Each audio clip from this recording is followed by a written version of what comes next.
Good morning, everybody. Welcome back to the channel, Oxman Garage. Today we're going to be installing the J&L oil separator, aka oil catch can. So this should be a pretty straightforward operation. It mounts right here on the firewall. There's going to be two holes I have to put into it. This is pretty easy plastic, and I think the screws that come with the kit are just going to go right through it, and it just hangs right there, and it snaps into where the PCV line goes right now. So let's open up, knock it out. This should honestly, it should only take about 10-15 minutes if everything goes as planned, which never does.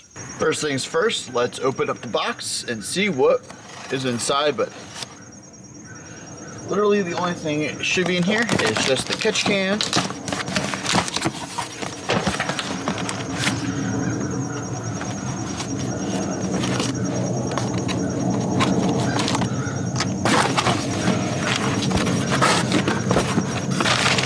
We got replacement O-rings. I actually bought an extra 2 of these just so I had them.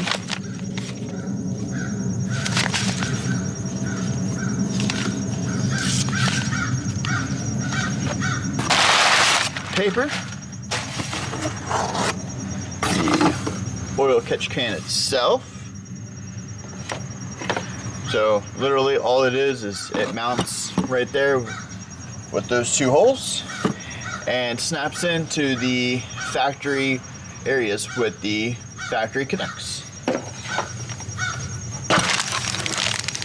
We got the mounting bracket and some stickers. And these should be, I bet you these are reminder stickers, so yep, these are reminder stickers to say, hey, service it. So yeet that and yeet this. And let's get you guys set up. Hopefully you guys get a good view. And the factory PCV line is right here and down there. So what I'm going to do is mount this up first and then open that, so if I get any debris or anything that falls, that I don't get it into the engine, because that would be terrible.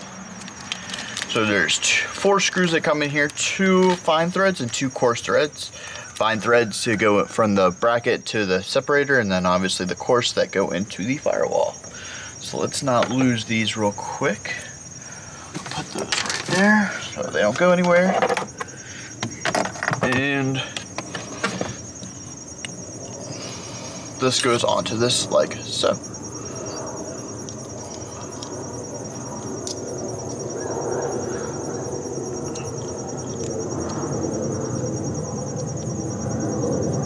Got one started. Now we got the other started, and screw those down.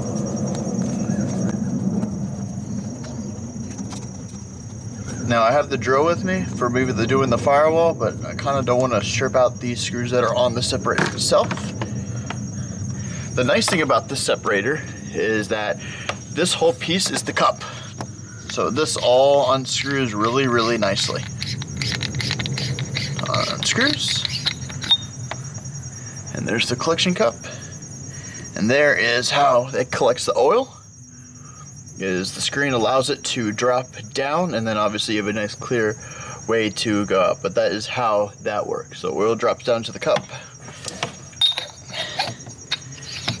And it's really, honestly well put together. So snug that up, and then this gets mounted literally right there, and then this snaps in to here like so, and then this one snaps down underneath of this bracket that you really can't see because, well, supercharger life. So I'm going to get this mounted up like that. Actually, you know what I'm going to do before that? I'm going to run the PCV. So let's do this.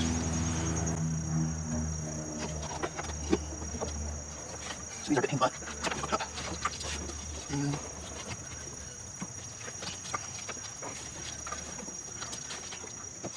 this one's a bit more painted too. I'll come back to that here in a second. So let's get this one on first.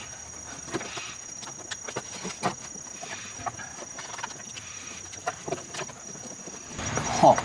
Alright, so I'm going to actually have to remove this where this reservoir is sitting, take this up so I can actually get that on properly just because of the angle. So I'm going to go grab the socket real quick and I'll be right back. Now, you didn't have to wait because there's this thing called movie magic. But I am back with this to move.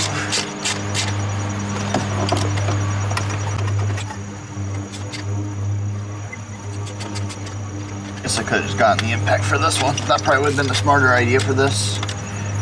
But hey, they say work harder, not smarter, right? No, I think I got that backwards.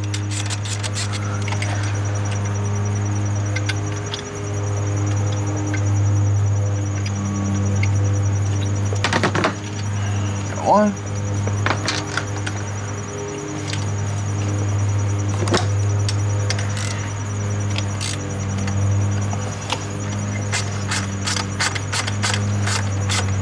And there's the second one, which will give me the space I need to get that on.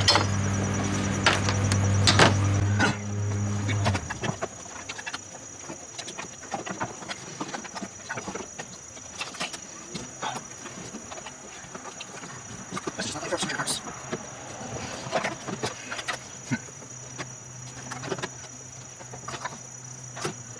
Oh yeah. Oh, something else.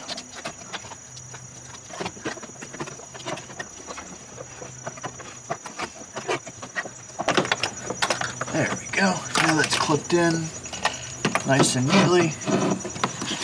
I'm probably gonna have to mount it right like that, which is a little differently than it wants. So we got that done. Let's get these bolts snug back up.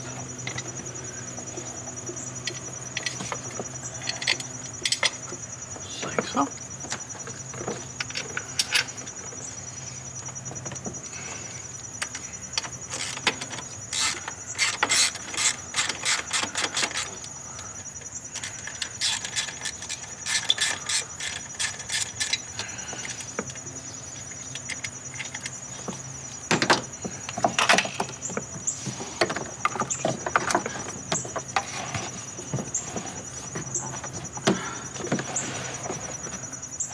So for my application, I think it will be better off because it shows it right here.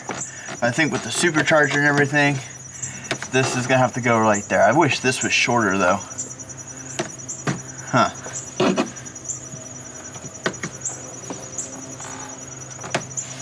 Because that's gonna create a nice little, I mean, it'll open back up. It's not kinked all the way, so I mean, it'll work. It's just not as pretty as it could be. So it will mount right here. But see, I'm very glad I did not. I'm glad I did not willy-nilly that mounting bracket, because I would put extra holes into the firewall that I don't need to.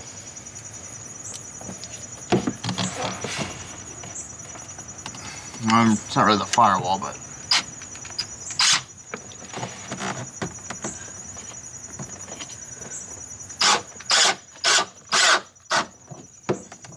there's one. I don't think I'm going to actually get that in there. It's such a snug little area.